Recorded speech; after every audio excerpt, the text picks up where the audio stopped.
Hello, my fellow exile.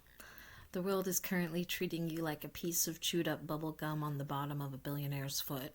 You're living through the worst case scenario, a nightmare so vivid and so cruel that it feels as though the architect of reality has developed a personal grudge against your specific zip code.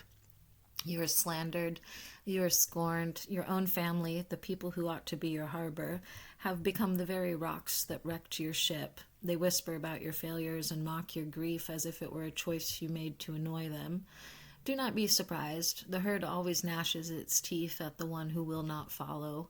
James reminds us, you adulterous people, don't you know that friendship with the world means enmity against God? That's James 4:4. By being hated by the world, you have been forcefully untethered from its delusions. Their hatred is your certificate of independence. It is the proof that you are no longer a cog in their mediocre machine. You are full of grief. Yes, it sits in your chest like a heavy, laden gargoyle. But this grief is a currency. You are paying for a version of yourself that the comfortable and the loved can never afford. Behold, though your heart has been mashed like a bowl of gray beans, and your life is a mess of most terrible scenes, though your kin say good riddance and don't come around, and you're feeling quite lost, and you'd like to be found, you must stay, you must stand, you must not slip away, for the prize is a thing that the weak cannot pay. The nightmare is not an accident. It is a curriculum, because you know that the testing of your faith produces perseverance. Let perseverance finish its work so that you may be mature and complete, not lacking anything. James 1:3 and 4. You are being completed through subtraction. Everything that wasn't you has been stripped away by the slander and the loss. The temptation is to quit, to let the silence swallow you whole, but that would be a betrayal of your own magnificent potential.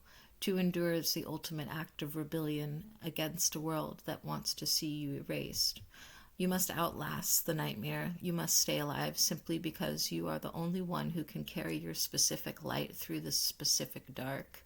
Blessed is the one who perseveres under trial, because having stood the test, that person will receive the crown of life that the Lord has promised to those who love him. James 1:12.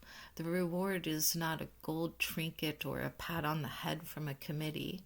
The reward is the crown of life, the realization that you are a sovereign entity who survived the worst the universe could throw at you. You are the survivor of your own devastation. Trust the knowledge of the Lord to keep the books. He sees the slander. He hears the whispers of your family.